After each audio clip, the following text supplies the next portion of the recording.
Bismillahirrahmanirrahim. Alhamdulillahirabbil alamin. Allahumma shalli wa sallim ala sayyidina Muhammad wa ala alihi wa sahbihi ajma'in.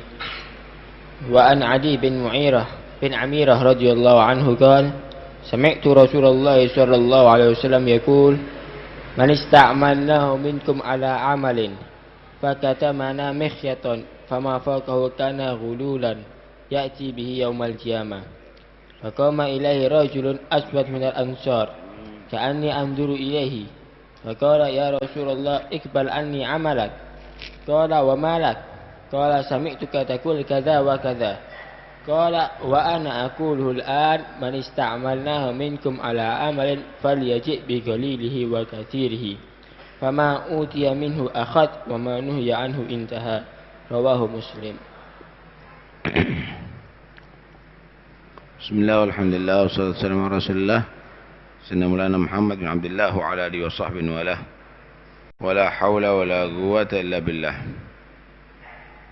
عن عدي بن Amirah radhiyallahu anhu qala sami'tu Rasulullah SAW yaqul, aku mendengar Rasulullah SAW bersabda, man ista'malna minkum ala amalin fakatamana, siapa orang yang dia gunakan untuk satu amal, tak angkat jadi pegawai atau pejabat, diangkat jadi amil, apa amil dia? Pejabat ya, petugas. Fakatamana, maka dia menyimpan, menyembunyikan mikhyatan, satu jarum aja. Fama fawqahu, atau yang lebih kecil daripada itu.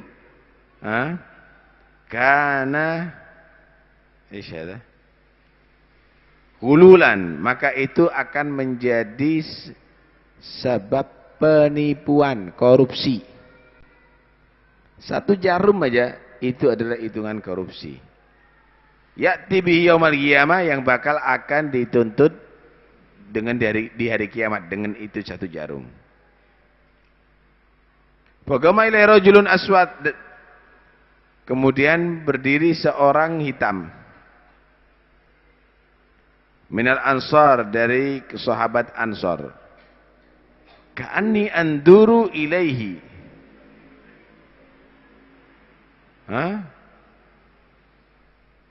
Faqal ya Rasulullah iqbal anni amalak. Maka berdiri seorang yang hitam daripada Ansar, sepertinya kata Adi bin Amirah, aku pernah melihat orang ini. Dia menyatakan, ya Rasulullah, iqbal anni amalak. Terimalah dariku. Iqbal anni amalak. Iqbal istiqalati. Ana bastaqil min hadzal amal. Ya Rasulullah, iqbal anni amalak. Kalau begitu ya Rasulullah, terimalah dariku ini tugasku. Maksudnya aku pingin lepas saja ya Rasulullah. Pingin pensiun dah. Kalau begini, kalau sekecil itu harus bertanggung jawab, kan aku udah pingin lepas daripada tugas ini ya Rasulullah. Enggak lupa malak, kata Nabi. Kenapa? Kenapa katanya? Kalau saya itu kata gul kata Anda mengatakan satu jarum aja harus dipertanggungjawabkan. Gimana ya Rasulullah? Kalau wa ana aqul an man ista'malu minkum ala amalin falyaji bi qalilihi wa katsirihi. Dan sekarang aku berkata, dengarkan, ini maksudnya aku. Siapa yang aku angkat dia jadi petugas, maka dia harus melaksanakan tugas sebanyaknya, yang banyak maupun sedikit. Artinya tugas laksanakan semaksimal mungkin. Jangan hanya ngurusi yang gede-gede, yang kecil-kecil tidak diurusi. Semaksimal mungkin. Fama utiya minhu akhad wa ma nuhiya anhu intaha. Apa yang diperintahkan ya harus dilaksanakan, apa yang dilarang ya harus ditinggalkan. Nah, ini adalah gambaran mengangkat pegawai harus amanat. Yang kedua, pegawai itu jangan sampai dia tidak melaksanakan tugas, jangan pilih-pilih, laksanakan semaksimal mungkin. Begitu maksudnya. Alhamdulillah rabbil alamin, wassalatu wassalamu ala nurul mubin سيدنا ومولانا محمد وعلى آله وصحبه أجمعين. أما بعد، السند المتصل إلى الإمام النووي في كتابه رياض الصالحين قال: وعن عدي بن عميرة رضي الله تعالى عنه قال: سمعت رسول الله صلى الله عليه وآله وسلم يقول: من استعملناه منكم على عمل فكتمنا مخيطا أو مخيطا فما فوقه كان غلولا. النبي صلى الله عليه وآله وسلم يحذر من الغلول، لأن من غل شيئا أتي به يوم القيامة مطوقا في عنقه، ومن غصب شيئا أتى يوم القيامة وهو مطوقا في عنقه. لهذا قال: من استعملناه منكم، أي كان عاملا للإمام. هذا الإمام يجب عليه أن يوظف وزراءه وعماله وما تحت الوزراء وما تحت المستشارين عدولا ينصفون في الأمة. فإن عين من ليس أهلا لذلك فقد خان شعبه وقد خان رعيته، فذاك حاكم خائن. كذلك كل من كان ذا مسؤولية يجب عليه أن يستخلف من هو أهل لذلك. من استخلف، إن كان رئيس معهد وإن كان رئيس جامعة، فاستخلف عنه من ليس أهلا لذلك فقد خان مريديه وخان طلبته. فلا بد أن يستخلف عنه من هو أهل لذلك، وإلا فذاك إثمه عليه إذا فعل ما يقتضي الإثم، لأنه هو بسببه عينه. حذر النبي محمد صلى الله عليه وآله وسلم: من استعملناه، أي من جعلناه عاملا لنا منكم على عمل فكتمنا، أي أخذ شيئا لنفسه أو تصرف أو أعطى من غير إذن مننا، فذاك يسمى غلول. حتى أقل شيء مخيط. إيش المخيط؟ الإبرة الصغيرة التي يقاط بها، مخيط إبرة صغيرة، فما فوقه من باب أولى. هذا الشيء كناية عن الشيء الصغير جدا، فما فوقه كان غلولا. كان غلولا. الغلول في الأصل هو حديد يوضع في عنق المسجون وتكبل يديه ويمشي هكذا، أي أنه يكون من نار ذلك الحديد يوم القيامة، ويعلق ذلك المغلول أي المسروق من الغنيمة في عنقه، فيكون عذاب فوق العذاب.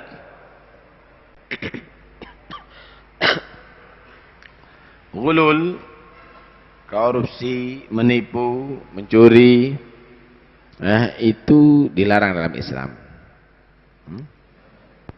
Nanti di hari kiamat akan dijadikan barang yang ia curi berupa belenggu yang ada di lehernya, dibelenggukan, dikalungkan di lehernya dari api. Jadi itu bisa bayangkan kalau nyuri uangnya rakyat atau tanahnya rakyat dibelenggukan dari lehernya semuanya dari api.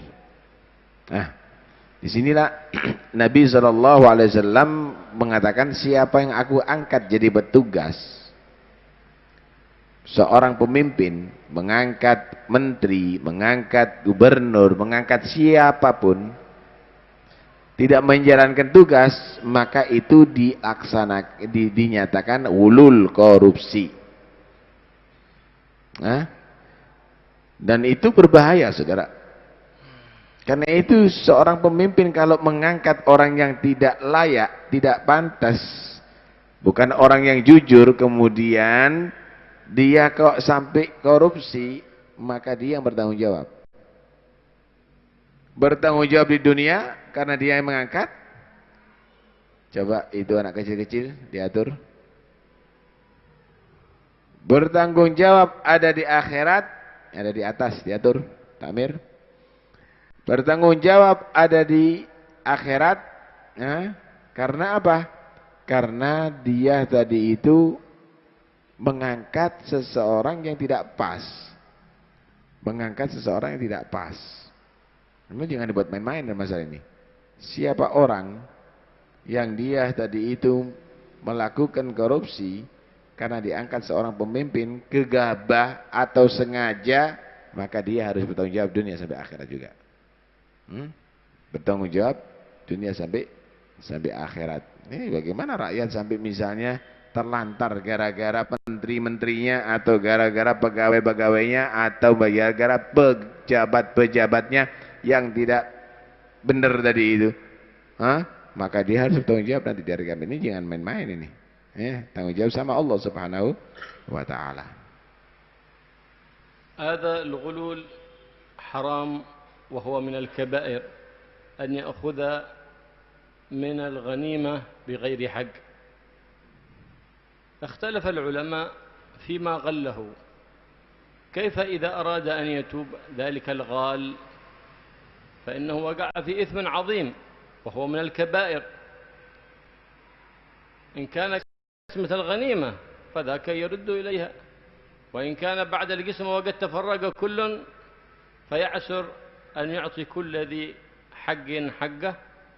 اختلف العلماء في ذلك. إمامنا الشافعي رضي الله عنه قال أنه يكون كالمال الضائع ويصرف في مصالح المسلمين. كذلك المال الربوي، الإنسان يتعامل بالربا مع البنوك الربوية، هذا ربا سواء كان في الذهب أو الفضة أو في الربية أو الدولار أو غير ذلك من العملات، هذا ربا، معاملة البنوك ربا، فالكسب من ذلك حرام. أراد أن يتوب بعد ذلك، فإن تبتم فلكم رؤوس أموالكم. من أنت؟ معاملة من؟ كثير ناس قد دخلت أموالهم مع أمواله، فكيف العمل في ذلك؟ وكيف الحيلة في ذلك؟ أراد أن يتوب وأن يعتزل معاملة البنوك ويتوب إلى الله، لأنه علم أن الربا من الكبائر، وأنه بنص القرآن بإجماع العلماء كلهم أن الربا حرام. فماذا يفعل؟ يريد أن يسترد رأس ماله فيحفظ رأس ماله، وما استفاده من الأرباح ماذا يفعل به؟ يفعل به كما يفعل بالمال الضائع فيصرف في مصالح المسلمين. Asal disebut ghulul itu adalah orang mencuri daripada harta ghanimah. Terjadi peperangan antara muslim dengan kafir, harta rampasan perang dikatakan ghanimah. Kemudian dicuri, ini namanya ghulul. Ini namanya ghulul. Gimana kalau itu sudah terjadi, cara tobatnya? Kalau sebelum dibagi itu ghanimah, maka wajib dikembalikan. Tapi kalau sudah dibagi itu ghanimah, gimana ini caranya nih? Sudah berpuluh-puluh tahun misalnya, maka hukumnya seperti mal dha'i, harta yang enggak ada pemilik. Ketika kita mendapatkan harta yang tidak punya pemilik dan sudah tidak ada pemiliknya, maka ditasarrufkan, dipergunakan untuk kemaslahatan kaum muslimin. Mungkin Anda bisa buat bedah rumah, atau misalnya alhasil untuk kemaslahatan kaum muslimin. Begitu juga orang yang rentenir misalnya. Orang rentenir misalnya, atau orang melakukan riba, dan riba itu haram hukumnya binasil Quran. Ijma' ulama menyatakan haram itu riba. Kemudian dia mau bertobat, ini nggak tahu pemiliknya siapa, orang-orang yang hubungan dengan dia nggak paham dia, udah terlalu lama. Gimana cara bertobatnya? Diambil modalnya, selebihnya ditasarrufkan, digunakan untuk kemaslahatan kaum muslimin, karena bukan hanya dia, haknya dia. Itu hak pemiliknya, tapi pemiliknya tidak diketahui, maka dihukumi seperti mal dha'i. Mal dha'i itu barang yang tidak diketahui pemiliknya. Ya bukan haknya kamu, ini milikku, tidak bisa. Itu harus ditasarrufkan untuk maslahatul muslimin. نعم. قال هذا الغال يأتي يوم القيامة. في الحديث الآخر يقول من اغتصب قيد شبر من الأرض طوقه من 7 أراضين يوم القيامة.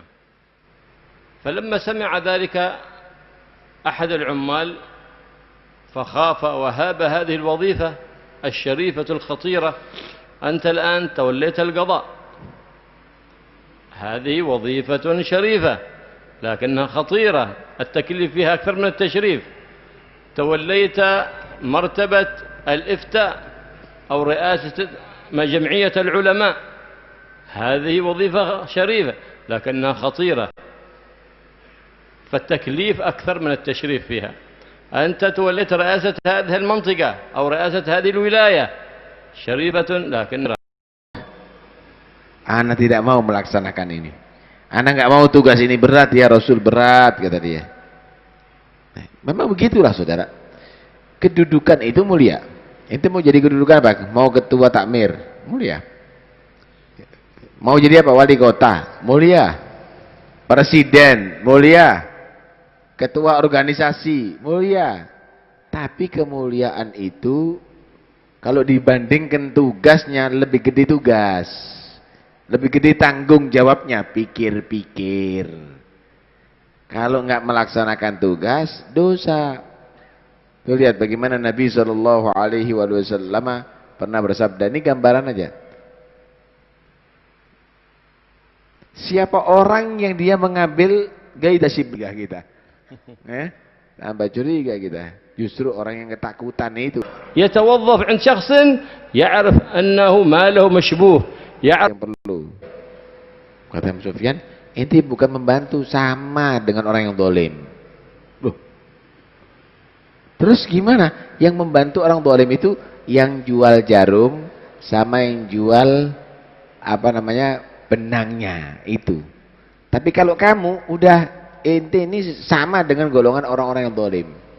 Tuh, ini gambaran jangan mau bergabung dengan orang-orang yang dolim. Jangan mau bergabung. Nanti di hari kiamat kumpulkan sama mereka. Inti harus tegas dalam beberapa hal. Jangan mau bergabung karena itu nanti dilihat itu. Kalau waktu milih itu, ya. Partai yang banyak orang dolim, apalagi partai yang jadi basis yang tidak benar, jangan dipilih. Jangan dipilih. Kenapa? Karena setiap gerakan Anda ini saudara, jangan dianggap nyoblos ini nggak ditanggung jawabkan nanti di hari kiamat. Akan ditanggung jawabkan nanti di hari kiamat. Pilih untuk agama Allah ya. Pilih untuk Islam, pilih untuk iman. Nah, begitulah yang dikatakan oleh Sufyan Ats-Tsauri. Kenapa? Karena kamu itu membantu orang yang zalim sebenarnya. Kamu bergabung dengan orang yang zalim kalau sudah demikian ini. Kamu menjayakan orang yang zalim, kamu menangkan orang yang zalim, nggak boleh itu dilakukan. Tidak boleh itu dilakukan. كما أن المصور هذا مصور لمجالس العلم يعين للخير وموفق للخير، يثاب لأنه من عوان أهل العلم فينسب لأهل العلم، فذاك عمل يثاب عليه عند الله، فإذا حسن نيته كان له أجر عظيم عند الله وفي نشر الدعوة إلى الله. ومصور آخر يصور أهل الفساد وينشر الفسق والفساد والمناظر التي يستحى من أن ينظر إليها فضلا أن يقام في محلها. ذلك كذلك من أعوان أولئك أهل الفساد، فهو من أهل الفساد. أنت صنعت كرسي لظالم فأنت من عوان الظلمة. أنت رضيت أن تكون موظفا عند ظالم فأنت من عوان الظلمة. فلهذا النبي صلى الله عليه وآله وسلم حذر نحن، فلما سمع الصحابة هذا التحذير خافوا من هذا، لهذا تباعدوا عن هذه المسؤوليات إذا وجدوا من فيه كفاية فيها ولم يطلبوها أبدا. لماذا؟ لأن السلطة تغير عقول أربابها. كل من تولى من الأخيار سلطة بعد زمن يتغير عقله ويتغير أسلوبه وتتغير طريقته، ذاك من الكرسي الذي جلس فيه. فهي مغيرة للنفوس كالفلوس، بمجرد ما يمسكها الإنسان كان من الأخيار، بمجرد أن أغناها الله سبحانه وتعالى بدل أن يشكر النعمة فإذا هو جحدها صار كان يحضر مجالس الخير، بعد أن صار غنيا صار لا يحضر مجالس العلم، وقال ذاك أنا من المشغولين بأعمال الدنيا، بدل ما يؤدي شكران النعمة بحضور مجالس العلم. أعطاك ربي العافية، أعطاك ربي الخير والبركة، اشكر هذه النعمة بحضور مجالس العلم. قال لا أنا مشغول عنها. بماذا؟ بأعمال الدنيا. أجلك مجلس في الأسبوع، إذا لم يكن كل يوم فجلس في الأسبوع. زكاة الأسبوع مجلس خير تحضره فيجعل الله فيها البركة والخير. وكمل الحديث. كمل أحسن. أحسن كمل. كمل لكن لا تطول. نطول. طيب. قام رجل أسود يتماني من الأنصار، ما هم من المهاجرين، كأني أنظر إليه. الراوي الحديث هذا قال كأني أنظر إليه أمامي الآن، فقال يا رسول الله اقبل عني عملك.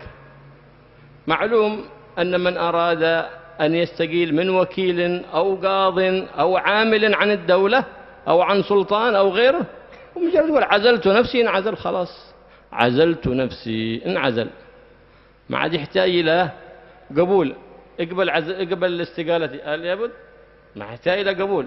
أنا أقول عزلت نفسي خلاص انعزلت أنا، ما عاد يحتاج يقول من ولاني، يقول لا عزلتك. لكن هنا هذا الصحابي رضي الله عنه أراد أن يستأذن من النبي محمد صلى الله عليه وسلم، قال له يا رسول الله اقبل عني عملك، يعني اقبل استقالتي، أنا ما عاد أريد هذا أن أكون عاملا في جمع هذا المال. قال وما لك لماذا؟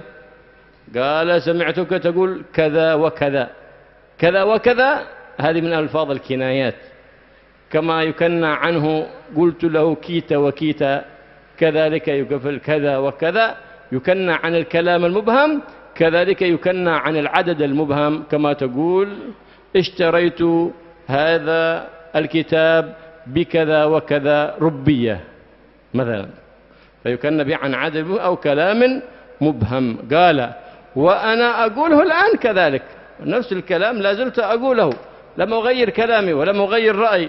من استعملناه منكم على عمل فليجيء بقليل وكثير، لا يخفي شيء، إذا نحن بناله شيء بنعطيه.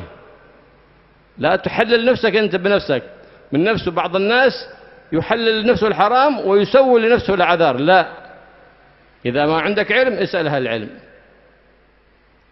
فما أوتي منه إذا أعطانا شيء تفضل يأخذه، أذن له بعطاء أحد يعطي بإذن منا، يأخذ بإذن منا، لا من وراء ظهرنا. وما نهي عنه انتهى، وقلنا لا تستعمل شيء، لا تأخذ شيء، انتبه تتحرك في شيء أو تأخذ شيء. لهذا كما في الحديث المتقدم معنا هناك هل لك عادة في بيت أمه؟ وقال هدية إلي بعضهم عمال، واحد من العمال قال لا هذا لكم، أما هذا شو هذا أعطوني إلا هدية بغولية أنا. أنت من ليه أعطوك هدية أنت؟ لأنك عامل عندنا منسوب إلينا. لو قعدت في بيت أمك ما حب يعطيك شيء لما قعدت فوق الكرسي هذا أعطوك. النبي صلى الله عليه وسلم قال هل لك قعد في بيت أمك؟ ثم قال هذا هدية إلي، هكذا النبي صلى الله عليه وسلم يقول. فإذا ما أعطي إليك إلا لكونك عاملا للإمام، فإذا ادخلوا في بيت المال، ثم لا تأخذ منه إلا ما أذن لك في أخذه وما نهي عنه فانتهي. ما أذن لك في العطاء فأعطي، وما نهيت عنه فانتهي. الله يوفقنا وإياكم لامتثال أوامره واجتناب نواهيه، ويجنبنا الحرام والتطفيف وكل مال حرام وشبهه، ويوزنا رزقا حلالا لا يعذبنا عليه، ويجنبنا كل بلية وكل أذية، إنه على ما يشاء قدير وبالإجابة جدير. وصلى الله على سيدنا. Ini gambaran aja. Ini yang nyoting nih. Ketika dia nyoting yang baik-baik seperti sekarang ini, dia dapat pahala. Kenapa dia membantu kebaikan? Ketika dia nyoting gambar yang jelek-jelek yang haram dilihat, dapat dosa dia, karena dia membantu kejelekan. Anda kerja menjadi mebel misalnya, membuatkan kursinya orang zalim, bantu orang zalim dong. Membuat kursi untuk di gereja, bantu orang syirik dong, orang mengkufurkan Allah. Membantu orang yang baik, ya berarti membantu orang baik, karena itu harus bergabung dengan yang baik. Jangan kamu asal bergabung begitu saja. Yang penting anak ini urusan ini bukan urusan politik, ini urusan biasa, ini bukan urusan agama. Enggak bisa, itu membantu orang zalim enggak ini? Jangan bergabung dengan orang zalim, nanti dikumpulkan bersama mereka nantinya. Karena itu penting sekali. Nabi SAW gambarkan begini tadi. Tanggung jawab itu, walaupun sekecil jarum. Ini sahabat keberatan ini, orang soleh nih, seorang hitam. Ya Rasulullah, kalau begitu, anak mau serahkan aja tugas nih. Ini sebetulnya nggak perlu diterima. Kalau sudah ada orang misalnya anak mau berhenti, ya berhenti. nggak lewat persetujuan sebenarnya, tapi ini maksudnya izin. Kalau begitu aku izin ya Rasulullah, berhenti aja. Kenapa katanya? Lah aku mendengar Anda menyatakan kada wa kada. Kalimat kada wa kada ini kinayah. Kinayah kalau sesuatu yang tidak perlu dijelaskan panjang, kada wa kada. Begitu juga kinayah adat. Saya beli kada wa kada rupiah. Kinayah itu. Anda menyatakan begini begitu ya Rasul.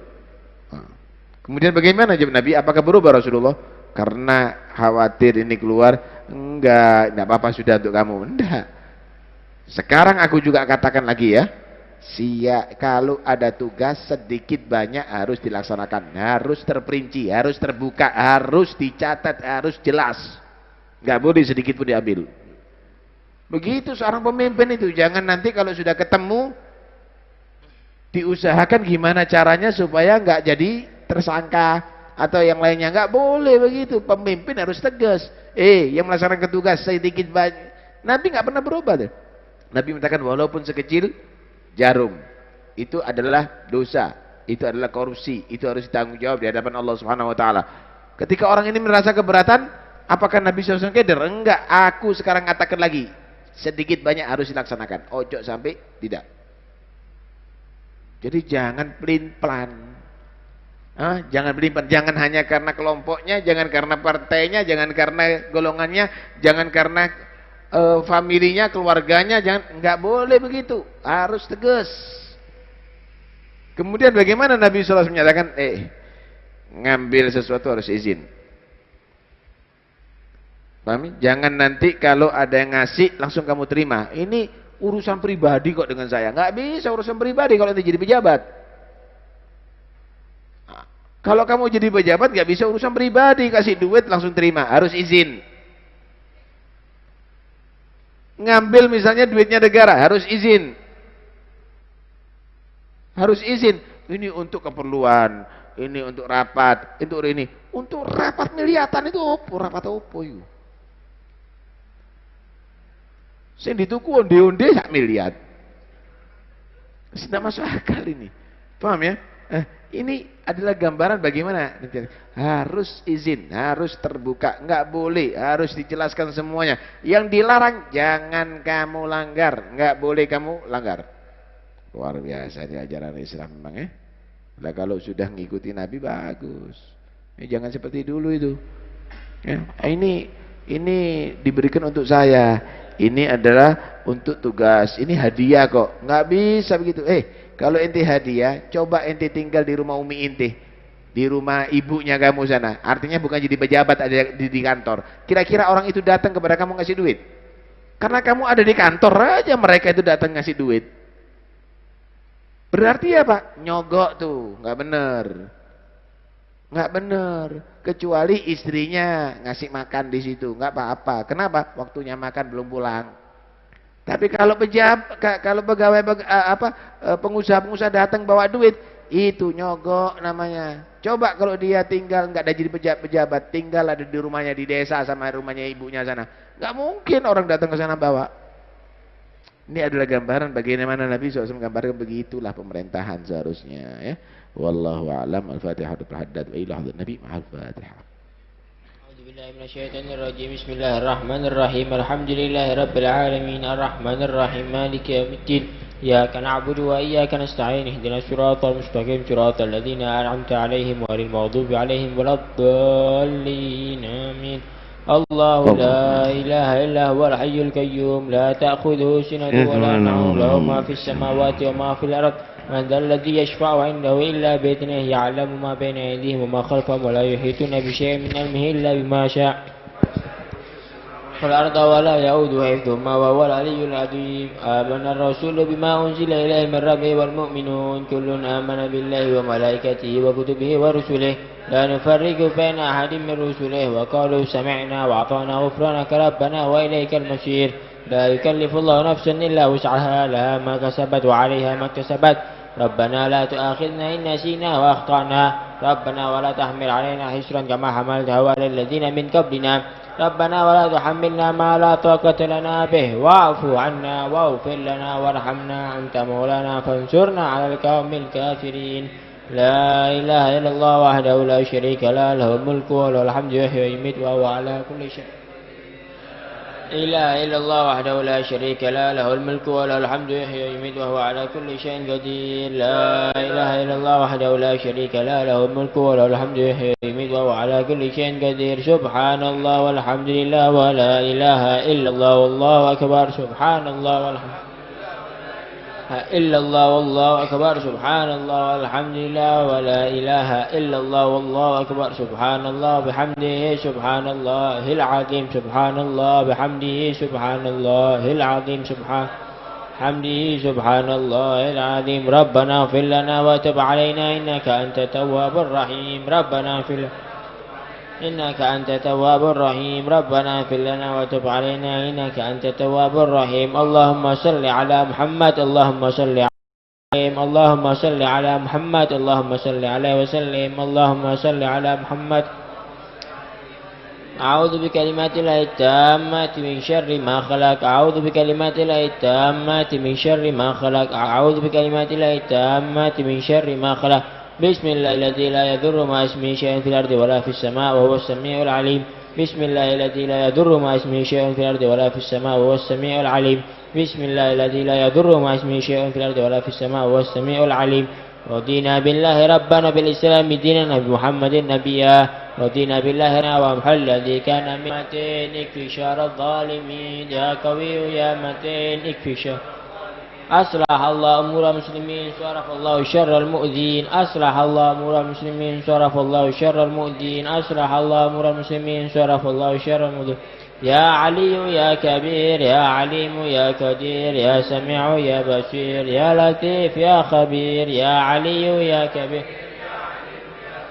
يا سميع يا بصير يا لطيف يا خبير. يا علي يا كبير يا عليم يا قدير يا سميع يا بصير يا لطيف يا خبير. يا فارج الهم يا كاشف الغم يا من لعبده يغفر ويرحم. يا فارج الهم يا كاشف الغم يا من لعبده يغفر هم يا كاشف الغم يا من لعبده يغفر ويرحم. استغفر الله رب البرايا. استغفر الله من الخطايا. استغفر الله رب البرايا. استغفر الله رب البرايا. استغفر الله من استغفر الله رب البرايا. استغفر الله من الخطايا. حق المعبود. لا إله إلا الله. لا إله إلا الله. لا إله إلا الله. لا إله إلا الله. لا إله إلا الله. لا إله إلا الله. لا إله إلا الله. لا إله إلا الله. لا إله إلا إله إلا الله. لا إله إلا الله. لا إله لا إله إلا إله إلا الله. لا إله إلا الله. لا إله إلا الله. لا إله إلا الله. لا إله إلا الله. لا إله إلا الله. لا إله إلا الله. إله إلا الله. لا إله إلا الله. لا إله إلا الله. لا إله إلا الله. لا إله إلا الله. لا إله إلا الله. لا إله إلا الله. لا إله إلا الله. محمد رسول الله صلى الله عليه وسلم. وشرف وكرم ومجد وعظم ورضي الله تعالى عن أهل بيت المطهرين وأصحاب المهتدين والتابعين لهم بإحسان إلى يوم الدين وعلينا معهم فيه برحمتك يا أرحم الراحمين. بسم الله الرحمن الرحيم. قل هو الله أحد الله الصمد لم يلد ولم يولد ولم يكن له كفوا أحد. بسم الله الرحمن الرحيم. قل هو الله أحد الله الصمد لم يلد ولم يولد ولم يكن له كفوا أحد. بسم الله الرحمن الرحيم. قل هو الله أحد لم يلد ولم يولد ولم يكن له كفوا أحد. بسم الله الرحمن الرحيم. قل أعوذ برب الفلق من شر ما خلق ومن شر غاسق إذا وقب ومن شر النفاثات في العقد ومن شر حاسد إذا حسد. بسم الله الرحمن الرحيم. قل أعوذ برب الناس مالك الناس إله الناس من شر الوسواس الخناس الذي يوسوس في صدور الناس من الجنة والناس. الفاتحة إلى روح سيدنا وحبيبنا وشفيعنا رسول الله محمد بن عبد الله وآله وأصحابه أزواجه وذريته وأهل بيته وإلى روح سيدنا المهاجرين الله أحمد بن عيسى وأصول وفروعهم أن الله يعلي درجاته في الجنة ويكثر مثوباتهم ويحفظنا بجاهه وينفعنا به ويعيد علينا من بركاتهم وأسرارهم وأنوارهم وعلومهم ونفعهم في الدين والدنيا والآخرة.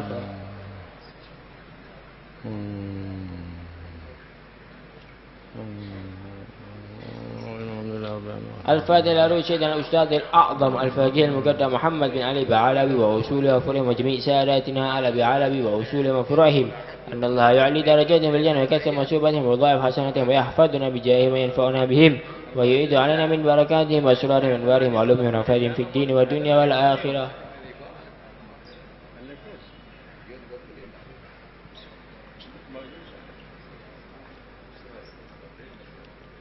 الفاتحة لأرواح ساداتنا الصوفية أينما كانوا وحلت أرواحهم من مشارق الأرض إلى مغاربها أن الله يعلي درجاتهم في الجنة ويكثر مثوبتهم ويضاعف حسناتهم ويحفظنا بجاههم وينفعنا بهم ويعيد علينا من بركاتهم وأسرارهم وأنوارهم وعلومهم ونفعهم في الدين والدنيا والآخرة.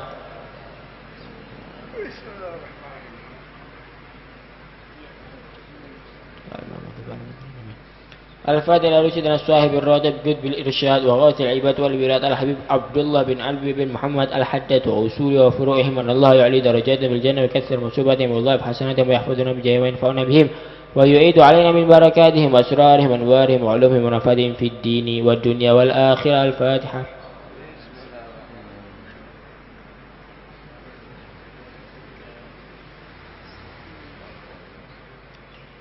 الفاتحة لأرواح كافة عباد الله الصالحين ووالدينا ومشايخنا في دين وذوي الحقوق علينا وأموات أهل هذه البلدة من أهل لا إله إلا الله أجمعين وإلى أرواح أموات المسلمين وأحياهم إلى يوم الدين أن الله يغفر لهم ويرحمهم ويفرج قلوب المسلمين ويرحمهم ويشفي مرضاهم ويجمع شملهم على الهدى ويؤلف ذات بينهم ويولي عليهم خيارهم ويصرف عنهم شرارهم ويكفينا ويهم شر الفتن والمحن والمؤذيين والمضادين من قريب أو بعيد ويرخي أسعارهم ويغزر أمطارهم ويؤتي كل سائل منا ومنكم سولا على ما يرضي الله ورسوله ويفتح علينا فتوح العارفين ويختم لنا بالحسنى وهو راض أننا في خير ولطف وعافية وإلى حضرة النبي محمد صلى الله عليه وسلم. الفاتحة.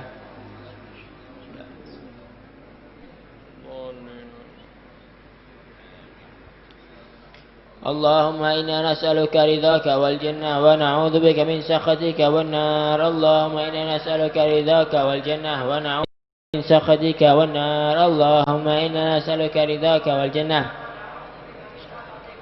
يا عالم سر منا لا تهدك سترا عنا وعافنا واعف عنا وكن لنا حيث كنا. يا عالم سر منا لا تهدك سترا عنا وعافنا واعف عنا وكن. يا عالم سر منا لا تهتك ستر عنا وعافنا واعف عنا وكن لنا حيث كنا. جزا الله سيدنا محمد صلى الله عليه وسلم عنا خيرا. جزا الله سيدنا محمد صلى الله عليه وسلم عنا ما هو أهله. جزا الله سيدنا محمد صلى الله عليه وسلم عنا خيرا. جزا الله سيدنا محمد صلى الله عليه وسلم عنا ما هو أهله. جزا الله سيدنا محمد صلى الله عليه وسلم عنا خيرا. جزا الله سيدنا محمد صلى الله عليه وسلم عنا ما هو أهله. جزا الله سيدنا ونبينا محمد صلى الله عليه وسلم عنا أفضل ما جزاء النبي عن أمته. يا الله بها يا الله بها يا الله بحسن الخاتمة. يا الله بها يا الله بحسن الخاتمة. يا الله